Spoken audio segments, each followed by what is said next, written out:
lebih daripada 500,000 tu hendak dikeluarkan, maka perlu mengemukakan satu kertas kerja.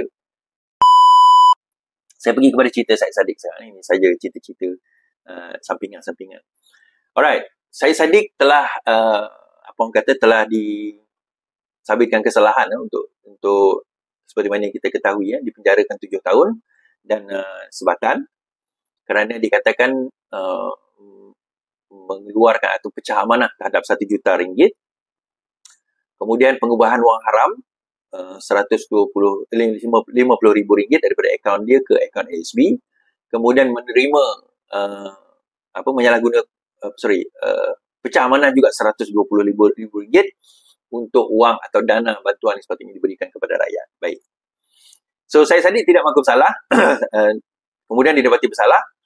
Setelah didapati bersalah di Mahkamah Rayuan, dia membuat rayuan di Mahkamah Rayuan. Setelah didapati bersalah di Mahkamah Tinggi, dia membuat rayuan di Mahkamah Rayuan. Okay. Di Mahkamah Rayuan semalam, 2 hari lepas, dia membuat alasan mengatakan bahawa lawyer dia mengatakan, pertama, pendakwa raya, SPRM telah pun mengugut saksi. Saksi telah diugut. Disebabkan oleh ugutan tersebut, menyebabkan saksi mengatakan sedemikian. Okay.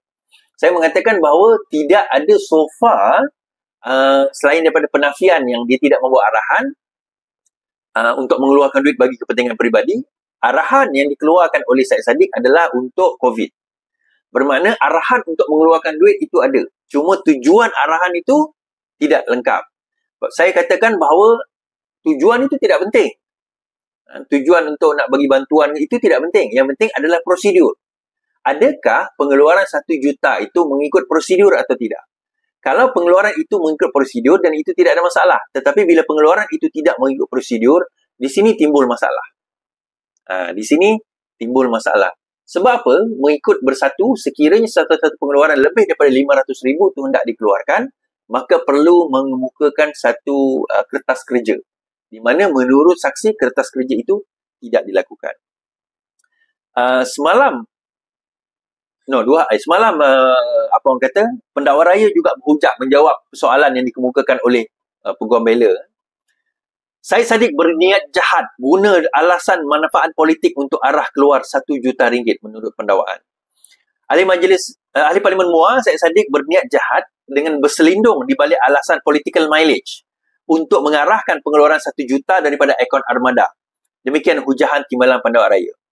Wan Syahrudin berhujah Syed Saddiq mengetahui bahawa alasannya menggunakan pengeluaran dana itu kerana khawatir akan berlakunya pergolakan dalam parti dan wang di dalam akaun armada adalah hasil titik peluhnya adalah satu tindakan yang salah. Beliau berkata niat jahat Syed Saddiq telah dilihat melalui tindak tanduknya bermula daripada episod pertama iaitu sebelum pengeluaran wang itu pada 6 Mac 2020 sehingga episod terakhir iaitu setelah 28 Mei 2020 apabila tidak memegang apa-apa jawatan dalam Bersatu atau Armada. Menurut Wan Syahrudin, berdasarkan cadangan peguam bela yang diajukan kepada saksi pendakwaan ketika pembicaraan kes itu, adalah jelas bahawa pengeluaran wang berkenaan berlaku setelah langkah Sheraton pada Februari 2020. Kerana kita tahu dia 6 Mac Februari 2020. Beliau berkata langkah Sheraton adalah pergolakan politik sehingga menyebabkan kejatuhan Kerajaan Pakatan Harapan di mana mahkamah boleh mengambil notis kehakiman berhubung perkara itu. Katanya keterangan saksi pendakwaan ke-13 iaitu penolong pendahari Armada Rafiq Hakim Razali tidak tercabar di mana adanya perjumpaan dan perbincangan di rumah Syed Saddiq di mana antara beliau saksi pendakwaan 13, SP13 dan saksi pendakwaan ke-11 iaitu bekas penolong setiausaha Armada Ahmad Rizwan setelah langkah Sheraton. Wan Syahrudin juga Ketua Bahagian Perundangan dan Pendakwaan Suruhanjaya Pencegahan Rasuah berkata keterangan Rafiq bahawa perayu memberi arahan kepadanya untuk mengeluarkan wang itu dan ia adalah sebagai manfaat politik adalah tidak dicabar. Adalah hujahan kami, arahan yang diberikan oleh perayu kepada SP13 itu mempunyai kaitan rapat dengan langkah Sheraton. Keterangan SP11 dan 13 ada jelas bahawa perayu khawatir pertukaran puncuk pimpinan di dalam satu atau armada sebelum pengeluaran wang berkenaan. Kami menyatakan alasan ini menunjukkan niat jahat perayu apabila mengeluarkan wang itu. Perayu seolah-olah menjadikan wang di dalam akaun armada seperti miliknya sendiri yang boleh beliau gunakan sewenang-wenangnya tanpa membuat sebarang kertas kerja. Perayu juga tidak memaklumkan kepada SP13 sama ada beliau sudah mendapat kelulusan daripada sesiapa untuk mengeluarkan wang terbabit. SP13 sebenarnya menjadi alat kepada perayu, sama juga ahli kumpulan WhatsApp value add yang dijadikan alat untuk perayu membersihkan imej sehingga sanggup mengheret ibu bapanya yang tidak bersalah ke dalam masalah yang disendiri menjadi punca, katanya. Wan Syahriudin berkata, persoalan perlu dijawab oleh Syed Saddiq adalah mengapa arahan beliau untuk mengeluarkan wang tersebut tidak dibuat sebelum langkah Sheraton. Okay. Alright. Beliau berkata Syed Saddiq tidak boleh membantah atau menafikan tentang langkah Sheraton kerana fakta itu dibangkitkan oleh pembelaan sendiri semasa pemeriksaan balas mereka kata saksi pendakwa. Katanya episod ini telah disokong oleh keterangan SP11 mengenai arahan yang diberikan oleh Syed Saddiq adalah bagi manfaat politik yang konsisten dengan keterangan SP13. Keterangan SP13 berkenaan pengeluaran 1 juta bagi manfaat politik perayu juga tidak dicabar oleh pembelaan. Menurut SP13, kaitan antara langkah Sheraton dan pengeluaran wang pada 6 Mac dengan perayu adalah usaha untuk menyelamatkan perayu untuk mendapatkan manfaat politik perayu. Sementara itu, Wan Syahriudin berhujah, Hakim Mahkamah Tinggi mempunyai alasan kukuh untuk memanggil Syed Saddiq untuk menjelaskan kepada Mahkamah dan rakyat Malaysia mengapa beliau menggunakan alasan wang dalam akaun armada adalah hasil titik peluhnya dan berhak menggunakannya. Wan Syahriudin berkata sehingga ini tiada langsung penjelasan Syed Saddiq mengenai perkara itu dalam bentuk keterangan yang dikeluarkan di mahkamah di mana keterangannya hanya datang daripada SP13 dan dokumen dirujuk oleh Peguam Bela sendiri kepada saksi terbabit. Beliau berkata, bekas Presiden muda itu mempunyai beban di bawah Seksyen 9 Akta Keterangan untuk memberikan penjelasan mengapa beliau menggunakan alasan pertukaran pucuk pimpinan Dalaman Bersatu atau armada sebagai salah satu alasan untuk mengeluarkan arahan kepada Rafiq untuk mengeluarkan RM1 juta daripada akaun armada. Adalah hujahan kami sebagai salah seorang pemegang amanah kepada akaun armada ini dan sebagai seorang pemimpin yang selalu menggambarkan kepada masyarakat umum imej bersih beliau, perayu patut lebih tahu beliau tidak patut menggunakan dua alasan itu untuk mengarahkan SP13 untuk melakukan satu kesalahan, katanya. Okey. Dalam masa yang sama, Syed Saddiq arahkan keluar 1 juta setelah langkah Sheraton, mahkamah dia beritahu. Ahli Parlimen Syed Saddiq menunjukkan dia ada niat jahat apabila bersubahat dalam pengeluaran 1 juta daripada akaun Pemuda Bersatu. Mahkamah Raya diberitahu. Timbalan Pendapat Raya berkata perkara itu boleh disimpulkan berdasarkan tindakan perayu Syed Saddiq selepas langkah Sheraton pada 2020. Okey, cerita dia macam ni. Menurut Timbalan Pendapat Raya, dia kata kenapa Syed Saddiq nak keluarkan duit itu pada 6 Mac 2020. Okey, apa kaitan 6 Mac 2020 is? Kita tahu bahawa Sheraton berlaku Februari 2020, 1 Mac lah. Lebih kurang hujung Februari. Hujung Februari, awal Mac. 4 Mac, kalau tak silap saya, Muhyiddin Yassin angkat sumpah.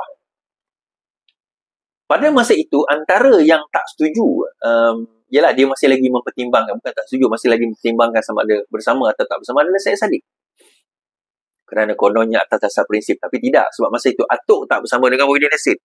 Atok bersama dengan Pakatan Harapan. Jadi di masa itu dia considering.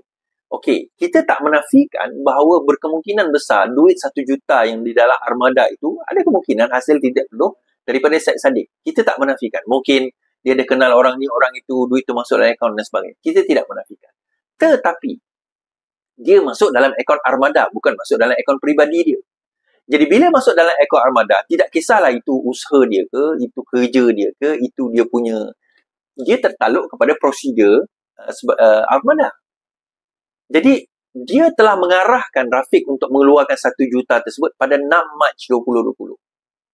So, jelas sebenarnya arahan itu memang dia yang arahkan. Dia tidak pernah menafikan dan tidak pernah memberi keterangan bahawa dia tidak pernah tidak mengarahkan. Cuma dia mengatakan bahawa pengeluaran itu atas tujuan untuk COVID. Itu je. Okay? Dia kata untuk bantuan COVID. Saya kata, macam saya sebut tadi, sebenarnya apa tujuan itu tidak penting. Yang penting ada prosedur. Yang penting dia mengikut prosedur. Dia ada kertas kerja. Dia telah diluluskan kerana pengeluaran lebih 500,000. Jadi dalam kes tersebut tidak ada pengeluaran, tidak ada kertas kerja dan tidak ada kelulusan daripada pihak yang sepatutnya meluluskan kerana pengeluaran lebih daripada jumlah yang sepatutnya. So daripada situ, adakah Syed Saddiq ni, ada yang tanya pada saya, bolehkah Syed Saddiq ni kena dalam kes ni? Saya kata, bolehkah Syed Saddiq ni tersabit dalam kes ini? Saya kata ya, boleh. Kes Syed Saddiq ni dia boleh tersabit dalam kes tersebut kerana prosedur. Tidak cukup Denial saja. Oh, saya tidak melakukan kerana saya tidak berniat jahat. Saya melakukan kerana saya nak membantu orang. The fact yang dia keluarkan, bak kata Timbalan Pendapat Raya tadi, faktanya dia telah mengeluarkan wang itu selepas langkah syariatan. So, kalau kita nak lihat niat, kenapa dia nak keluarkan lepas langkah syariatan? Kenapa dia buat sebelum tu? Jadi, disebabkan dia nak keluarkan selepas langkah syariatan, menunjukkan dia ada cita-cita. Dia ada intention, dia ada niat untuk nak melakukan sesuatu kepada duit tersebut atas tujuan lain. Dan kita tahu selepas itu, dia dikeluarkan daripada kepimpinan armada sehingga dia menubuhkan parti muda. Kita ingat, jadi penubuhan itu, pengeluaran itu, konflik politik, Sheraton itu semua memain peranan satu naratif cerita bahawa dia memang niat untuk mengeluarkan duit itu pada 6 Mac 2020 adalah untuk tujuan peribadi. Adalah untuk tujuan peribadi. Alasan dia kata nak bagi bantuan, itu alasan. Itu yang pertama. Yang kedua, dia tidak mengikut prosedur. Dan itu yang paling utama sebenarnya. Bila prosedur itu tidak diikuti, maka pengeluaran itu adalah pengeluaran secara illegal, secara haram. Jadi bila pengeluaran secara haram berlaku, therefore, ia tidak boleh diklasifikasikan sebagai satu perkara yang halal. Jadi, kalau itu kita boleh dibuktikan, 120,000 boleh dibuktikan, maka hukuman terhadap dia akan dikekalkan. So, baru ni dia bercerita tentang ini adalah justice. Kita berdoa kepada Allah SWT dan sebagainya. Adakah dia menipu? I believe he was doing the right thing. I believe he was doing the right thing. Saya percaya, dia percaya bahawa dia melakukan perkara yang betul. Tetapi kita kena ingat, undang-undang ni bukan berdasarkan kepada apa yang kita percaya. Undang-undang ni berdasarkan kepada apa prosedur, apa peraturan, apa step-steps yang perlu diambil. Disebabkan dia melanggar prosedur dan peraturan tersebut, maka tidak dapat tidak kita katakan bahawa itu adalah satu tindakan yang menyalahi undang-undang. Menyalahi kesalahan di bawah Akta ROS, kesalahan di bawah Akta Persatuan, kesalahan di bawah CBT, Criminal Breach of Trust, pecah amanah. Kan, jenayah pecah amanah ini, kalau berlaku dalam jenayah pecah amanah, maka itu dikira sebagai sesuatu yang illegal, sesuatu yang salah. So, kalau tanya saya, adakah Syed Saddiq akan terlepas? Personally, saya kata taklah personally. Tapi saya bukan hakim. Jadi 3 hakim akan menentukan kes ini. Dan kadang-kadang apa yang saya cakap dengan apa yang hakim fikirkan, 2 benda yang berbeza kan. So, itu pulang kepada hakim untuk menentukan. Tapi setakat ini di dalam kes Syed Saddiq ini tidak ada penentuan ataupun tidak ada pembuktian ataupun tidak ada keterangan daripada Syed Saddiq berkenaan dengan sama ada prosedur itu diikuti atau tidak. Malah peguam bela gagal untuk membuktikan, untuk membawa bahawa prosedur itu telah dilaksanakan, telah dijalankan dengan baik. Maksudnya prosedur pengeluaran 500,000 itu perlu dilakukan berdasarkan kepada kertas kerja dan kelulusan. 2 benda ini tidak berjaya dibawa. Mereka sebaliknya hanya menggunakan alasan, sekarang ini niat dikeluarkan duit itu adalah untuk membantu orang yang susah. Dia mengeluarkan duit itu kerana duit itu duit dia sendiri, atas titik peluh dia. Sebab kata Timbalan Pendapat Raya tadi, dia seolah-olah buat akaun armada tu akaun dia. Dia tak kisahlah titik peluh siapa pun. Itu bukan akaun dia. Kalau dia rasa itu titik peluh dia, kenapa nak masukkan dalam akaun armada? Masuk akaun sendirilah. Kenapa belum masuk dalam akaun armada? The fact itu armada punya menunjukkan itu bukan titik peluh dia. Itu perkara yang dia tahu, kena tahu. Dan saya rasa semua orang tahu tentang perkara tersebut, prosedur tersebut. Okay? Kita habis kat situ.